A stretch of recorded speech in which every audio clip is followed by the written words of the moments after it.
When a quiet first grader refused to part with a tattered old backpack, no one could have guessed the grim secret it concealed.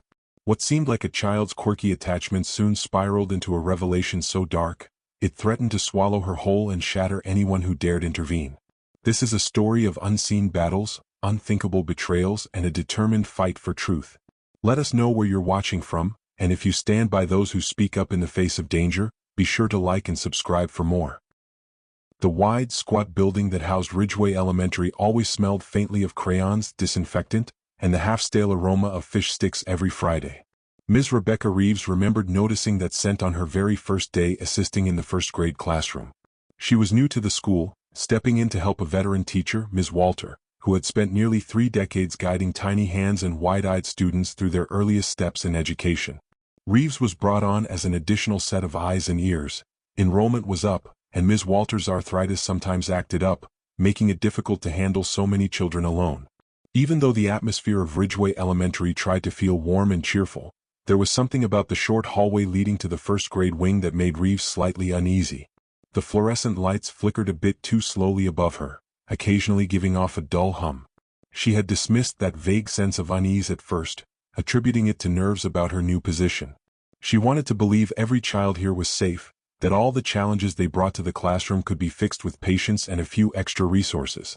But on her first morning, Reeves's attention was drawn to one little girl who walked in with her hood up, face half hidden, lugging the biggest, grimiest backpack Reeves had ever seen on a child. The bag looked like it had once been black but was now somewhere between gray and brown, marred by stains that formed odd shapes. The fabric was so worn that the threads were beginning to fray near the side pockets. One of the straps had been patched together with a shoelace, clumsy knots holding it in place. Whoever had repaired it either hadn't known how to sew or just hadn't cared enough to try. "She's new this semester," Ms. Walter explained quietly when she caught Reeves staring. "Her name is Elsie." Elsie, so small and pale, with hair that lay limp against her cheeks, walked straight to her desk and sat down. She didn't meet anyone's gaze, not even Reeves's friendly smile. Reeves recalled that, on that first day, she told Elsie her own name and asked if the girl wanted help hanging up her backpack. Elsie just shook her head firmly and clutched the straps. "She'll get used to you in time," Ms. Walter had said gently, leading Reeves to another cluster of wide-eyed first graders who needed help with a puzzle. "Some children just take a little longer to warm up." Reeves wanted to believe that. She had seen plenty of shy kids who took time to open up, but something about Elsie's posture, her shoulders drawn in, her back practically molded to the seat as if she expected someone to jerk her upright any second, spoke of a deeper fear. Her large eyes flicked around, scanning the classroom as though searching for threats. When other students tried to wave or say hi, Elsie either ducked her head or pretended not to notice. That backpack though. Reeves couldn't ignore how it loomed behind Elsie's small frame, straps pulled tight so it wouldn't sag. Its very presence made Elsie look weighed down physically and emotionally. Over the following days, Reeves tried to coax Elsie into setting it aside during story time or while they played circle games. Even Ms. Walter gave it a try, though she was gentler, simply suggesting in passing, "Honey, your shoulders will hurt if you keep wearing that backpack all day. Why don't you set it by the coat rack?" Elsie would always respond by shaking her head, her small hands gripping the straps until her knuckles turned pale. Something about it went beyond normal childhood attachment. As the days stretched into a couple of weeks, Reeves made mental notes. Elsie almost never spoke unless prompted. She rarely participated in group activities, preferring to stand just outside the circle, watching. She also wore the same oversized hoodie every day, the sleeves drooping over her wrists, holes forming near the cuffs. There were times Reeves caught a glimpse of Elsie's wrists, faint bruises that looked old, the colors fading to a patchy yellow-brown. One evening after dismissal, Reeves asked Ms. Walter about Elsie's background. Ms. Walter rummaged through a folder on her cluttered desk, sifting through pink, yellow, and white forms. "Let's see," she murmured. "Elsie Grace. 6 years old, mother's name is Shelby Grace. The father's not listed anywhere here. No mention of foster placement or anything that stands out, but these records are sometimes incomplete." Reeves frowned. "Is there anything about her home situation? Extended family? Anyone else in her household?" Ms. Walter shook her head. "Not that I can see. Just the address, that rundown complex on the far side of town. She's never brought a lunch. I always assume she gets the free lunch here." Ms. Walter closed the folder softly. "She's a bit behind academically. Not severely but enough to notice. She struggles to read simple words, but maybe she just needs more time. Does she have friends? Reeves asked. Ms. Walter sighed, her eyes tired. Not that I've seen. She's polite but distant. Some kids don't want to be near her because she smells a bit unwashed sometimes. It's delicate, you know? I don't want to embarrass her. Reeves's gut twisted. She had taken a quick mental inventory of Elsie's clothes each day. The hoodie was always slightly rumpled, the knees of her jeans often streaked with dirt. The backpack, though, was the biggest red flag. No normal child would insist on wearing such a heavy thing to nap time. Elsie had once curled up on the rug for quiet time and still kept that backpack strapped around her shoulders. It couldn't possibly be comfortable. Then came the day Reeves decided to ask gently, Elsie, sweetheart, why do you keep your backpack on all day? Does it hurt your shoulders? Elsie refused eye contact. She fixed her gaze on the scuffed tile floor. No, she whispered. It looks awfully heavy. Elsie just shrugged, her lips pressed together. She was a tiny figure overshadowed by the bulging bag. Reeves reached out, intending to help unclip the strap, but Elsie scrambled backward like a startled cat. Her large eyes flashed fear. Please don't, she said, voice trembling. If I set it down, she might sell it. Those words sent a jolt through Reeves that felt as if a cold wind had whipped right through the room.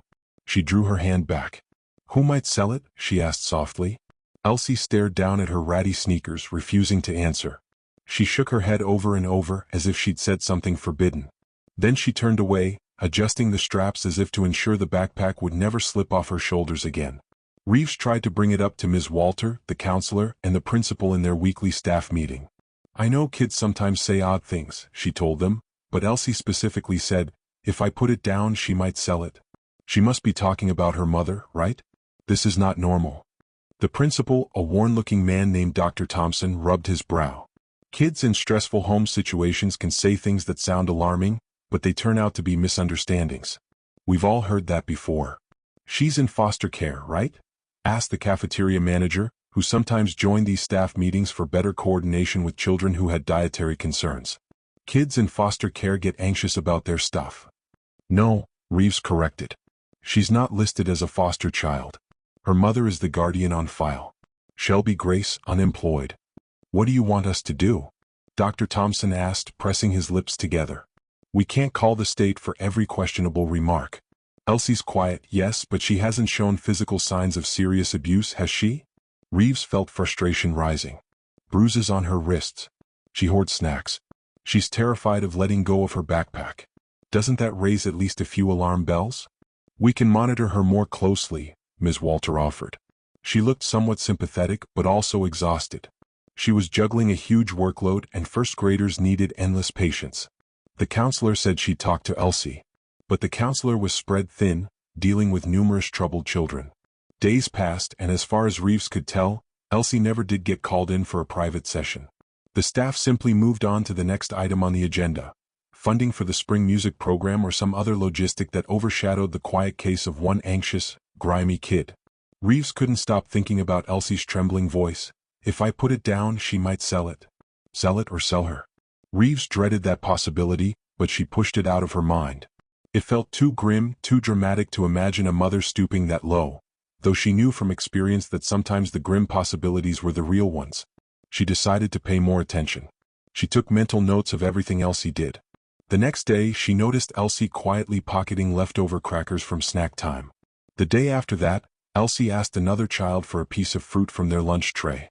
The child gave her an apple slice, and Elsie slipped it into a small plastic bag hidden in the side pocket of her backpack. Reeves quietly asked Ms. Walter if Elsie had a designated lunchtime or if she always ate the school lunch. Ms. Walter explained that Elsie was part of the free meal program, which covered breakfast and lunch. But Elsie barely touched her meals in the cafeteria. At the end of lunch, she stuffed unopened items into her pockets or her backpack. That behavior was typical of kids uncertain where their next meal would come from, or who suspected they wouldn't get enough food at home. One day, Reeves politely knelt next to Elsie's desk. Are you hungry, Elsie? You know you can eat your fruit cups or crackers anytime we have snack time, right? You don't have to save them. Elsie's voice was faint. I might need them later, she answered, not looking up from the doodle she was making. She was drawing something that looked like a small, bare room with no windows. A shape in the corner vaguely resembled a backpack. It got worse with each passing week. Elsie's clothing never changed. Her hoodie was slightly damp some mornings, smelling of mildew as though it had been left in a dank corner of an apartment. Her hair looked unwashed. She sometimes had dark circles under her eyes as if she wasn't sleeping well at night. Reeves grew alarmed. She told Ms. Walter they needed to call Child Protective Services, just to be safe. Ms. Walter sighed but agreed that it was worth a phone call. They spoke briefly with the school counselor, who promised to put a call in. A caseworker did show up one afternoon, but the visit was quick. Shelby Grace met them at the door, apparently smiling and acting sweet. "Elsie's just a handful," Shelby supposedly explained. "I'm a single mom, times are tough." The caseworker left after 15 minutes. The next day, Elsie arrived without the old backpack. She clutched a plastic grocery bag instead, one of those flimsy sacks from a dollar store. Inside were a few scattered crayons, a wrinkled worksheet, and a half-eaten bag of pretzels. She looked utterly lost without her backpack's weight pressing against her shoulders. Reeves squatted by Elsie's desk, noticing the child's bloodshot eyes and the faint smell of stale smoke clinging to her hoodie. "Elsie, are you all right?" Elsie didn't say anything for a moment. Her lips were white and chapped. Finally, she answered in a hoarse whisper. She needed it. She said it was the last thing worth anything. Reeves felt a knot tighten in her chest. She needed more details, but Elsie looked like a frightened animal, one that might bolt at any pointed question. So Reeves just rested a gentle hand on the child's arm and said, "I'm sorry." Then she stood up, seething inside at the mother's callous behavior. That night, Reeves filed her own report to CPS. She used the staff hotline designated for teachers who suspected child abuse or neglect. The system required a lot of information: Elsie's name, address, details of the situation. Reeves wrote down everything she had observed in the last few weeks: the clothing issues, hoarding food, the bizarre backpack incident, the bruises, Elsie's mention of someone wanting to sell it, the mother's suspicious behavior. She ended up typing well into the night, reviewing her statement for clarity, determined to be thorough. She even called the principal to let him know she was taking this extra step. He gave a neutral, sympathetic shrug over the phone. "We can't force a caseworker to act," he reminded her. The next morning, Elsie came to school looking more exhausted than ever. She fell asleep at her desk during art period, her head lolling. Ms. Walter carefully shook her shoulder to wake her. Elsie yawned, revealing that 2 of her baby teeth were dark with cavities. Her shoes looked smaller than before. Most likely they had always been too tight, but it was more noticeable now. The sides of the shoes had splits near the toes. During lunch, Reeves observed from across the cafeteria. Elsie approached 3 different children, each time asking softly for their juice boxes. 2 kids waved her off, but one gave her a half-finished carton. Elsie slipped it into her plastic bag. Right before dismissal, Reeves found Elsie alone in the corner of the playground. The other children were running and giggling, but Elsie sat on the grass, hugging her knees. Her face looked forlorn, her eyes unblinking as she stared at her fingers. Reeves knelt beside her. "Are you safe at home?" Reeves asked gently, brushing a strand of Elsie's hair behind her ear. She could see the child's scalp. There was a faint scab near her temple. Elsie's eyes darted to meet Reeves's for a split second before looking away. "She says if I cry too loud he won't want me." A chill rippled through Reeves. "Who won't want you?" Elsie said nothing. A muscle in her jaw tightened. Then she whispered, "Mom says I should be quieter. Nobody likes loud kids." Reeves wanted to press the question to find out who he was, but the bell rang, calling the children back inside to grab their coats. Elsie stood quickly, brushed off the knees of her worn jeans, and trudged toward the building. Reeves was left kneeling in the grass, her heart racing. She couldn't shake the sense of dread that ballooned in her chest. He. It was only one word, but it opened a flood of terrifying possibilities. That night, Reeves resolved she couldn't just sit behind the phone anymore. She decided to see for herself where Elsie lived. It might be crossing a boundary, but at that point she didn't care. If the authorities weren't making progress, she had to do something. She had seen too many stories where children were lost in the system, their pleas ignored until it was too late. So she drove across town in her aging sedan, the headlights illuminating potholes and piles of trash on the curbs. Elsie's address was on file: an apartment in a dilapidated 4-story complex with peeling paint and flickering security lights. Stray cats wove around dumpsters in the parking lot. Reeves parked and climbed the concrete steps to the 3rd floor, noticing half the bulbs were out. Each door had peeling numbers, and the hallway reeked of stale cigarettes and rotting food. By the time she found Elsie's unit, her heart was pounding. The door was cracked open. No voices emerged from inside. Reeves paused, unsure whether to knock or call out. She decided to gently nudge the door. It swung inward on squeaky hinges. The apartment was dark. From somewhere inside, a television hissed with static. The flickering gray light offered the only illumination. Furniture was sparse, just a battered couch, a small table covered in junk mail, and a single lamp in the corner turned off. The smell was sour, like a mix of dirty laundry and old takeout. She called out, "Hello? Shelby? Elsie?" No response. She was about to retreat and call the police for a welfare check right then when she noticed movement behind the couch. Cautiously, she stepped deeper into the living room. Elsie was there, huddled under a thin blanket. She seemed half awake, eyes droopy. Her bare feet stuck out from beneath the blanket, the soles gray with grime. Reeves's heart lurched. "Elsie?" she whispered, crouching down. "Sweetheart, where's your mom?" Elsie blinked, her expression blank, as though she was too numb to show any more fear. "She went with him," she said, voice raspy. "She said I'd be gone before morning." A shudder ran through Reeves's entire body. "Gone where? Who's him?" Elsie turned her head, curling her knees close to her chest. She didn't answer. Reeves quickly realized she was alone in the apartment. No adult presence anywhere. A single overhead fixture in the kitchen cast a weak light on the counters, revealing a sink piled with dishes and a pile of something unidentifiable that might have once been food. The sense of panic Reeves felt was almost paralyzing. She fumbled for her phone, calling 911. Her voice trembled as she reported what she'd found: an abandoned 6-year-old, no sign of the mother. Then she called someone else, Detective Jane Lynn. She was a contact Reeves had from a previous situation. A teen from one of Reeves's prior schools had confided about ongoing violence at home, and Lynn had been the one to handle the case. Reeves trusted her. Detective Lynn was direct, no nonsense, and had a knack for unraveling complicated home situations with empathy and speed. Within half an hour, the police arrived. Elsie barely reacted to the uniformed officers who stepped into the messy apartment.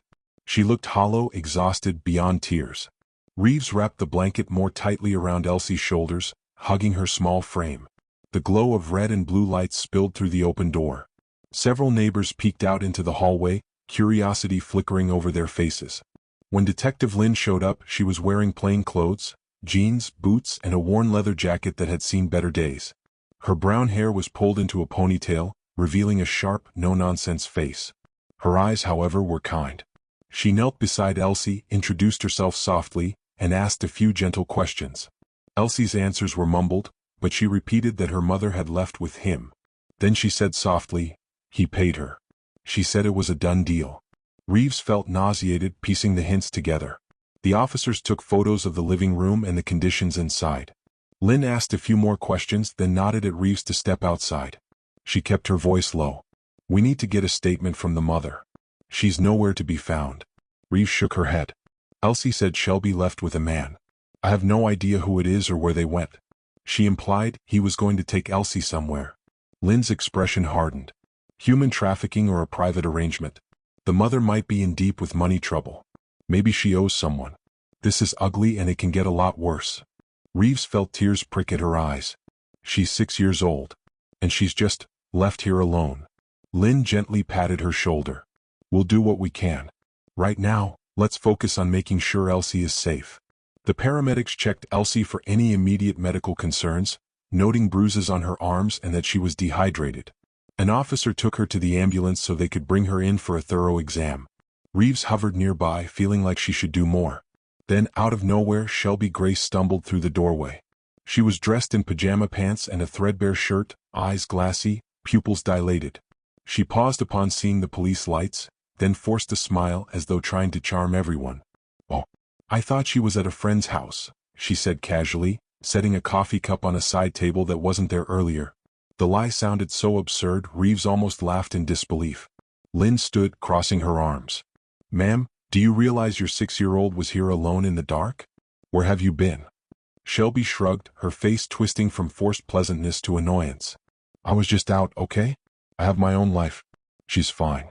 She's old enough to be by herself for a bit." One of the uniformed officers opened his mouth to speak, but Lynn stepped forward, keeping her voice measured. "Ma'am, you're aware that leaving a child this young unattended is dangerous and illegal." Shelby rolled her eyes, pacing unsteadily. She smelled of something chemical, acrid and nauseating. It wasn't just alcohol. Reeves felt her stomach flip. Shelby's movements were erratic, her fingertips trembling whenever she paused. "You people act like I've done something so wrong," Shelby muttered. Lynn pressed on. "You mind telling us who you were with? Was it the same person your daughter mentioned?" Shelby's eyes narrowed, her lips pulling taut. "She runs her mouth too much. It's no one's business." Then she added, almost defiantly, "He likes kids, that's all. Probably would have treated her better than I can right now." Reeves blurted, "She's your daughter." Her voice quivered with rage. She had never felt so furious at anyone in her life. Shelby shrugged again as if it were no big deal. "Not anymore," she said, her gaze flicking toward Elsie in the ambulance. The casualness, the utter lack of remorse made Reeves's skin crawl. Lynn signaled the officers, who took Shelby aside, reading her rights. The woman didn't even protest much, just kept muttering about being misunderstood. But something in her voice or posture must have shifted, because Lynn suddenly stiffened, listening closely. Shelby paced and mumbled half to herself, "I didn't sign anything. It's just for the weekend. He said he'd bring her back if I needed. I can't keep track of her all the time. You think I have money to feed her? He paid me. He said no one would notice. He said kids like her go missing all the time." Reeves's breath caught in her throat, as though an icy hand had gripped her lungs. She glanced at Lynn, whose jaw tightened. Lynn swiftly stepped aside to call for backup and a search warrant, but Shelby heard the frantic tone of the detective's voice. Panic flashed across her features and she retracted her story. "I don't know anything, he's just a friend." She refused to give his name. "Stop bugging me," she snapped. But the damage was done. Shelby's half-coherent admission indicated this wasn't just child neglect. It was a sale in progress. A trafficking scenario. Reeves felt sick. She could barely stand upright, leaning against the wall as the adrenaline made her legs wobbly. An officer led Shelby away to a patrol car, while Lynn returned to Reeves. "We need more," Lynn said, a hushed intensity in her voice. "We have enough for child endangerment, but if this man is truly trying to traffic her, we need to find him now." Shelby might not cooperate. Reeves nodded, every cell in her body wanting to help. "Anything I can do, just tell me." Lynn pursed her lips. "Give me Elsie's daily routine, everything you know. Also, I need Shelby's phone. We'll see who she's been calling. If there's a burner phone number, that might lead us somewhere." Shelby eventually, under duress, handed over her phone. As the paramedics prepared to take Elsie to the hospital for a checkup, Lynn insisted on going through the phone records right away. The problem was the phone was locked. Another officer worked to get a warrant to unlock it. Meanwhile, Lynn asked Shelby about the man. Shelby clammed up entirely, refusing to name him. She gave some vague description. "He's tall with dark hair, which could match thousands of men." She claimed she didn't know where he lived, only that he stops by. Lynn joined Elsie in the ambulance briefly, trying to coax details from her. The child was catatonic in her shock, responding only in monosyllables. Reeves stayed with them, softly holding Elsie's hand as the paramedics placed a warm blanket around her shoulders. Then Elsie whispered, "He said we were going on a bus. He said it would be fun." Mom said yes. The paramedic shook his head sadly. Reeves wanted to scream. Lynn's eyes flashed, but she remained calm. She asked, "Elsie, do you remember what he looked like? Or anything about his car?" Elsie blinked once, her voice so soft Reeves had to lean forward. "It's not a car. It's a van," she said. "White. No seats in the back." Then she squeezed her eyes shut as though blocking out a memory. "He said no one would find me." Reeves looked away, tears threatening to spill. She steadied herself, remembering that Elsie needed a calm presence right now. Lynn gently nodded, squeezing Elsie's arm with kindness. "Thank you, honey. We'll find him, okay? You're safe now." In the hours that followed, the police rummaged through Shelby's apartment with a warrant. They found scraps of paper, a few receipts, and random scribbled phone numbers, but nothing that definitively led to the man. Another detective started looking into Shelby's background, an unemployed mother with a history of petty theft and a few suspicious arrests, but no convictions. The father's identity was unknown. Medical records indicated Shelby was using substances. Lab tests from a prior arrest showed a variety of chemicals in her system. She might have been desperate for drug money. Lynn stayed on it, chasing every lead. She phoned motels on the outskirts of town. She searched any traffic camera footage that might show a white van. She questioned neighbors, most of whom knew nothing or refused to talk. Meanwhile, Elsie spent the night in the hospital for observation. Reeves sat with her until the staff gently suggested Reeves get some sleep. A different caseworker from CPS made vague promises that they'd get Elsie into a safe place, but Reeves knew how slow the system could be. She kept pressing, calling Lynn, calling the hospital social worker, determined not to let Elsie slip away into bureaucracy. 3 days later, Elsie was discharged from the hospital and placed in a temporary children's shelter. Reeves visited daily after school, bringing coloring books and small toys. Elsie never asked about her mother. She mostly kept her head down, her face drawn. Whenever Reeves asked if she needed anything, Elsie just shook her head. The staff at the shelter was kind, but they were overloaded. Elsie was one of many children with nowhere to go. Reeves's heart ached each time she passed the row of cots, each with a child who had endured something devastating. During that time, Detective Lynn's calls led to a break. She found a motel clerk who remembered seeing a man with a little girl who matched Elsie's description. But the clerk had only seen them briefly, and the motel was in a seedy part of town that seldom cared who checked in as long as they paid cash. Lynn discovered a bus station manager who recalled a man with a small child wearing a hoodie, also paying with cash for tickets, but it was unclear which direction they headed, north? West? The fragments of information were frustratingly incomplete. The strangest part was that no one seemed to have a record of them actually boarding a bus. Meanwhile, Shelby refused to speak from her jail cell. Her public defender advised her to remain silent. Rumors circulated among the police that perhaps Shelby struck some back-alley deal with a trafficker or pimp, someone who specialized in shipping children across state lines. But if so, the plan had fallen apart when the police arrived at the apartment. Maybe the man was spooked and lying low. Then, on the 5th night after Elsie's rescue, Reeves's phone rang at 2 in the morning. She fumbled to answer. It was Lynn. "We got a lead," the detective said breathlessly. A bus driver recognized them. The man and a small child. He let them off in Camden, about 3 hours west. A convenience store camera picked them up. She was wearing a hoodie and flip-flops. That's it. Reeves was jolted awake by the dread in Lynn's voice. "But Elsie is here," she pointed out, confused. "She's safe at the shelter." Silence hung for a moment. Then Lynn said quietly, "No, she's not. I just got word from the shelter staff. Elsie's missing. She vanished about an hour ago. One of the night shift workers stepped away and she was gone." Reeves shot upright in bed, her heart pounding. "What do you mean gone?" She felt fury and terror surging through her. How could she just vanish from a state shelter? Lynn's voice was taut with tension. "We don't know. Security is minimal there. It's possible she was taken or lured out. Or maybe she panicked and ran. But if that man is still after her, we have to move fast." In the swirl of that dreadful realization, Reeves scrambled to get dressed, half coherent with worry. By the time she reached the police station, half the department was searching for Elsie. The shelter staff had discovered the door open and a slip of paper with the name Shelby scrawled in the sign-out log. It was obviously forged. A single camera outside the building had captured a grainy figure leading a small silhouette into a van.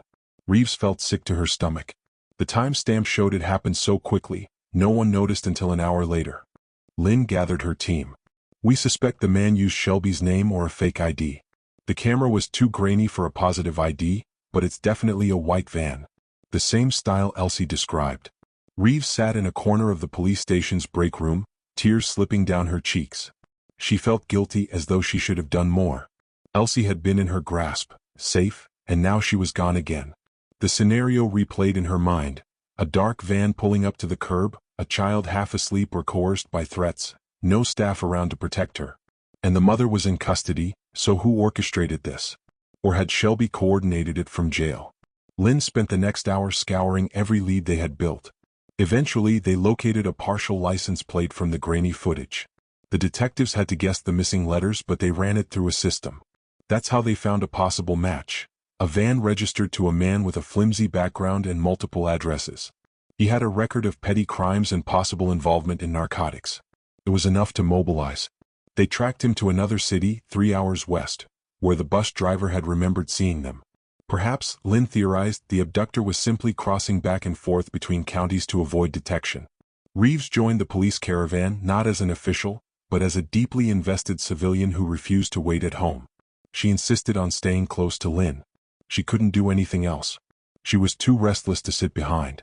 The drive felt endless, headlights slicing through the darkness. They arrived near dawn at a long strip of motels that lined the highway. Some were shuttered, the neon signs flickering. Others had peeling paint and a scattering of worn cars in the parking lot. Lynn and Reeves walked into the front office of the third motel on their list, flashing photos. The clerk recognized Elsie. She was wearing a hoodie, he recalled, and flip-flops. She didn't say a word. He was real tense, paid for one night in cash. The man's voice was gruff, but he seemed disturbed by the situation. They're still here, I think. Room 207. He left about half an hour ago, said something about getting coffee. Reeves's pulse hammered. She and Lynn exchanged looks. Immediately, they informed the uniformed officers outside. They formed a quiet perimeter around room 207. Reeves hung back, trembling as she watched Lynn approach the door, gently pressing her ear to it. She nodded at an officer. He raised his foot and kicked the door open. The inside was dimly lit by a single lamp. The bed was mussed, but no occupant was visible. Reeves's gaze scanned the interior. Then she spotted her, Elsie, on the edge of the bed, knees drawn up, her eyes hollow. She stared at the intruders, not making a sound. Reeves rushed forward, ignoring protocol, ignoring the uniformed officers who shouted for her to wait. She grabbed Elsie, pulling her into a tight embrace. The child felt limp, exhausted, her arms like lead as Reeves pressed her to her chest. Elsie, Reeves whispered, voice cracking, I'm here, it's all right, I've got you. Elsie blinked slowly, as if struggling to process that someone was rescuing her again. A wave of relief and heartbreak washed over Reeves, who clutched the girl tighter. Then a movement in the hallway caught their attention.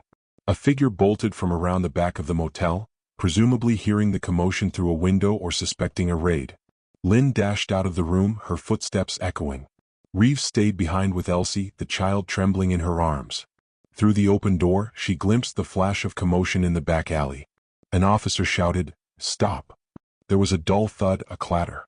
The suspect had tried to sprint away, but Lynn and another officer caught him. He pulled a knife, a short, glinting blade in the early morning light. Lynn, unflinching, knocked it out of his grip with a swift kick. He struggled, shouting curses, but the officers pinned him to the concrete. Adrenaline roared in Reeves's ears as she shielded Elsie from the sight. Within minutes, more police arrived to secure the area. They radioed for paramedics to check on Elsie. The suspect was wrestled into handcuffs, his face pressed into the pavement, still cursing and spitting. Reeves barely heard him. All her attention was on Elsie, who was quietly sobbing now, tears dripping onto Reeves's shoulder. Reeves kissed the top of Elsie's head, whispering, "You're safe. I promise you're safe."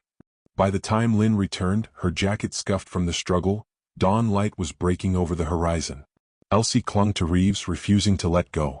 Lynn gave a small nod of grim satisfaction. "We got him," she said. Officers swarmed the motel room, taking photographs, bagging potential evidence. A cheap phone on the nightstand, scraps of paper in the trash. Outside, the man continued his tirade, but it was muffled as the patrol car door slammed shut.